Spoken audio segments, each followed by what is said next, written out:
সমকামিতা একটা মারাত্মক একটা গুনাহ। জিনার ব্যাপারে শাস্তির কথা কোরআনে কারীমে উল্লেখ রয়েছে। কুমার কুমারী যদি জিনায় লিপ্ত হয়, অবিবাহিত পুরুষ এবং মহিলা যদি জিনায় লিপ্ত হয়, তাহলে তাকে বেত্রাঘাত করার কথা বলা হয়েছে। বিবাহিত পুরুষ মহিলা যদি জিনায় লিপ্ত হয়, তাহলে তাদেরকে পাথরের আঘাতের মাধ্যমে তাদেরকে হত্যা করা হবে। এটা হলো কোরআনী বিধান। কিসের বিধান বলেন? কোরআনী বিধান। কেউ যদি এই কোরআনী বিধানকে অস্বীকার করে, তাহলে তার ঈমান থাকবে না। এরপরে আরেকটা এখন বের করা হয়েছে, সমকামিতা। পুরুষ পুরুষকে বিবাহ করতে পারবে, মহিলা মহিলাকে বিবাহ করতে পারবে।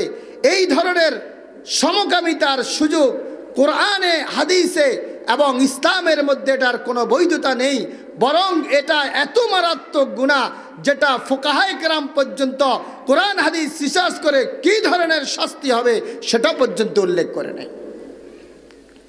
আর সেটাকে বাস্তবায়ন করার জন্য এক শ্রেণীর কিছু লোক উঠে পড়ে লেগেছে। আপনি বলেন তো, যেই শরীফ শরীফা হতে চায়, যেই শরীফা শরীফ হতে চায়, আমি আপনাদের কাছে প্রশ্ন রাখতেছি, যেই শরীফ শরীফা হতে চায়, সে যদি বাবা মার সম্পদ, ওয়ারিসি সম্পদের বিষয় আসে, তখন কি আর সে শরীফ শরীফা থাকবে? থাকবে না। কারণ শরীফা হলে সে দুইয়ের এক পাবে, আর শরীফ থাকলে দুইয়ের মালিক হবে। কথা ঠিক কিনা? তখন সে আর শরীফার দিকে যাবে না। শরীফার দিকে যাওয়ার উদ্দেশ্য হলো তার অপকর্ম। শরীফার দিকে যাওয়ার উদ্দেশ্য হলো জিনা ব্যভিচার করা, সমকামিতা করা, অন্যায় অপরাধ করা, আল্লাহর জমিনকে নাফাক করা উদ্দেশ্য। আমার ভাইরা, শুধু তাই নয়, এর থেকে আরো মারাত্মক মারাত্মক গুনাহ সমাজের মধ্যে প্রতিষ্ঠিত, ইস্টাবলিশ হয়ে যাচ্ছে। আমরা মুসলমানরা যদি সজাগ না হই, তাহলে আমাদের সন্তানদেরকেও আমরা রক্ষা করতে পারবো না। আমাদের মিডিয়া, আমাদের মোবাইল, আমাদের বিভিন্ন ধরনের ইউটিউব, ফেসবুকের মধ্যে যেইভাবে অপপ্রচার চালাচ্ছে, বিভিন্ন নাটক, সিনেমার মাধ্যমে, বিভিন্ন রকম হাস্য রস লাগানো অভিনয়ের মাধ্যমে ইসলামী সংস্কৃতি থেকে মুসলমানদেরকে সরিয়ে অপসংস্কৃতির মধ্যে, অন্যায় অবিচারের মধ্যে কিভাবে মিশে যেতে পারে আমাদের যুবক সমাজ, আমাদের যুবতীরা, আমাদের আম্মা জানেরা, আমাদের মেয়েরা, আমাদের ছেলেরা কিভাবে পথভ্রষ্ট হয়ে যেতে পারবে, সেইভাবেই তারা কার্যক্রম চালিয়ে যাচ্ছে। আসুন আমরা এই সমস্ত ইয়াহুদ নাসাদারদের তাবেদারি না করে আমরা মুসলমানেরা আমাদের ঈমানকে মজবুত করার চেষ্টা করি। ঈমান যদি দুর্বল হয়ে যায়, আপনাকে সব কিছুই ওয়াসওয়াসা দিয়া সফলতা পাবে। মানুষের অন্তর যখন গুনাহের মরিচা পড়ে যায়, তখন তার নামাজ ভালো লাগবে না, তার রোজা ভালো লাগবে না, তার হজ যাকাত শরীয়তের কোনো বিধান তার কাছে ভালো লাগবে না। এ কারণে ঈমান যদি নবায়ন করতে হয়, আল্লাহ রাসূল সাল্লাল্লাহু আলাইহি ওয়াসাল্লাম বলেছেন, তোমরা বেশি বেশি করে কালেমার জিকির করো, বেশি বেশি করে ইস্তেগফার পড়ো। ইস্তেগফার পড়ার দ্বারা তোমার গুনাহ মাফ হবে। কালেমার জিকির করার দ্বারা তোমার কলবের মধ্যে যে গুনাহের মরিচা পড়েছে, সেই মরিচাগুলো কি হয়ে যাবে? দূর হয়ে যাবে। সুবহানাল্লাহ বিহামদি। লা ইলাহা ইল্লাল্লাহ, লা ইলাহা ইল্লাল্লাহ, লা ইলাহা। আযান কটা?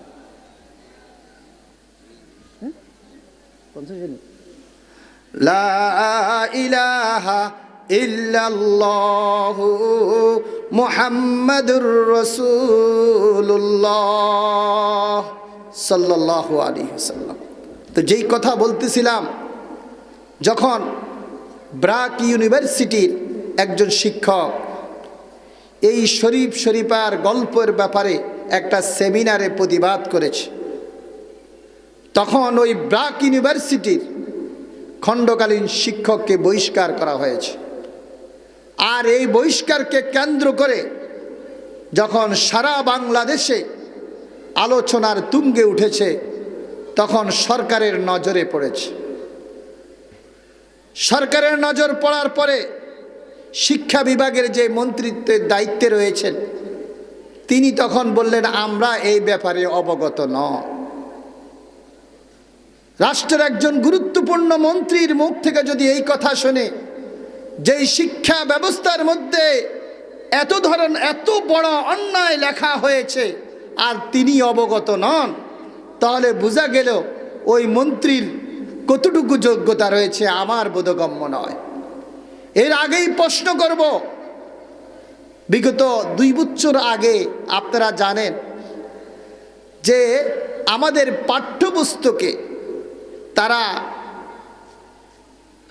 একটা কবিতার মধ্যে মানুষের সৃষ্টি বানরের থেকে, ডারউইনের মতবাদ, এটা বাচ্চাদেরকে পড়ানোর কি করেছে, তারা চিন্তা করেছে। আপনারাই বলেন, আমরা কি বানরের থেকে সৃষ্টি না আদমের থেকে সৃষ্টি? আমরা হলাম আদমের সন্তান। আমাদের মূল সৃষ্টি হলো আল্লাহ রাব্বুল আলামিন আদমকে সৃষ্টি করেছেন, তাকে জান্নাতে দিয়েছেন। এরপরে প্রতিনিধিত্ব করার জন্য আমাদের আদম আলাইহিস সালাতু ওয়াস সালামকে দুনিয়াতে পাঠিয়েছেন। যারা বলতে চায় আমরা বানর আর হনুমানের থেকে আমাদের সৃষ্টি, আর যারা এই মতবাদকে বিশ্বাস করবে, তারা মূলত হলো, এরা ইসলাম বিদ্বেষী এই কথা বলবো না, তারা মূলত ধর্ম অবিশ্বাসী। কেন, পূর্বের যত কিতাব গিয়েছে সকল কিতাবের মধ্যে আল্লাহ পাক মানুষকে যে আদি পিতা আদম আলাইহিস সালাতু ওয়াস সালামকে সৃষ্টি করেছেন, এটা পূর্বের কিতাবে রয়েছে, বর্তমান কিতাবের মধ্যে আল্লাহ পাক লিখেছেন। সুতরাং আমাদের ছোট ছোট কোমলমতি বাচ্চাদের অন্তরে যদি ঢুকিয়ে দেওয়া যায় যে আমরা মানবের থেকে সৃষ্টি নয়, আমরা হলাম হনুমানের থেকে সৃষ্টি, আমরা বানরের থেকে সৃষ্টি, তখন সে বুঝবে যে আসলে আমি হয়তো বানরের থেকেও হইতে পারি। কি ভাই? এই কারণে বিভিন্ন ধরনের ষড়যন্ত্র চলতেছে মুসলমানদের ঈমানকে ধ্বংস করার জন্য। আজকে 95% মুসলমানের দেশ বাংলাদেশে এত বড় তারা সাহস করতেছে, এটা বুঝতে হবে আমাদের ঈমানের দুর্বলতার কারণেই হইতেছে। আমরা শক্তভাবে প্রতিবাদ করতে পারি না, আমরা রাষ্ট্রের ষড়যন্ত্রের শিকার হয়ে আমরা মুখ বন্ধ করে রাখতেছি। কিন্তু এই মুখ যখন আমার বন্ধ থাকবে, আমাকে এই মুখের ব্যাপারে কবরের মধ্যে জিজ্ঞাসা করা হবে, কেন তুমি প্রতিবাদ করো নাই? আল্লাহ রাসূল সাল্লাল্লাহু আলাইহি ওয়াসাল্লামের হাদিস, জনাবে রাসূল করিম সাল্লাল্লাহু আলাইহি ওয়াসাল্লাম বলেন, মান রাআ মিনকুম মুনকারান ফালিয়ুগাইয়িরহু বিয়াদিহি। তোমাদের থেকে যে দেখবে কোনো অন্যায়, সে যেন ফালিয়ুগাইয়িরহু বিয়াদিহি, সে ওই অন্যায়কে যেন, তার যদি ক্ষমতা থাকে, সে যেন হাত দ্বারা প্রতিহত করে। আমাদের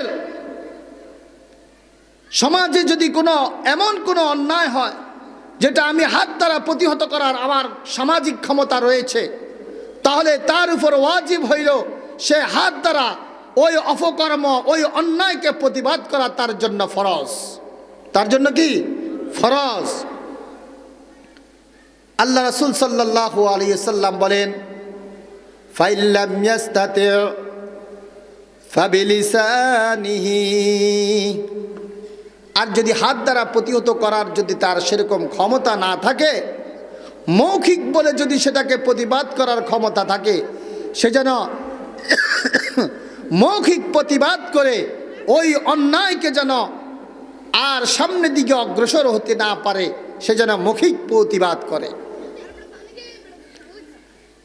এবং আল্লাহ রাসূল সাল্লাল্লাহু আলাইহি সাল্লাম তার পরবর্তীতে বলতেছেন, ফাইল্লাম ইয়াস্তাতি ফাবিকলবিহি ওয়া যালিকা আযআফুল ঈমান। যদি মুখে বলারও ক্ষমতা সে না রাখে, মুখে বলতে গেলে তার জানহানি হওয়ার সম্ভাবনা রয়েছে, তাহলে আল্লাহ রাসূল সাল্লাল্লাহু আলাইহি সাল্লাম বলেছেন সে যেন অন্তর দ্বারা যেন সেটা ঘৃণা করে, আর এটাই হলো তার দুর্বল ঈমানের পরিচয়। কিন্তু আমরা দেখা যায় সমাজের মধ্যে কেউ যদি কোনো গুনার কাজ করে, কোনো জিনার কাজ করে, অধিকাংশই যে জেনাকারী তার পক্ষপাতিত্ব করে। কথা ঠিক কিনা? কেউ যদি চুরি করে, চোরের পক্ষ সবাই নেয়, নাই কিনা? যে কোনো ব্যক্তি যদি দুর্নীতি করে, ওই দুর্নীতিবাজের পক্ষের লোক বেশি হয়ে যায়। তাহলে বুঝতে হবে আমার অন্তরের মধ্যে আল্লাহ রাসূল বলেছেন দুর্বল ঈমানের যে পরিচয়, সেটা পর্যন্ত আমার আর আপনার মধ্যে নাই। অনেক জায়গায় এরকম আছে, দেখা যায় তার পরিবারের মধ্যে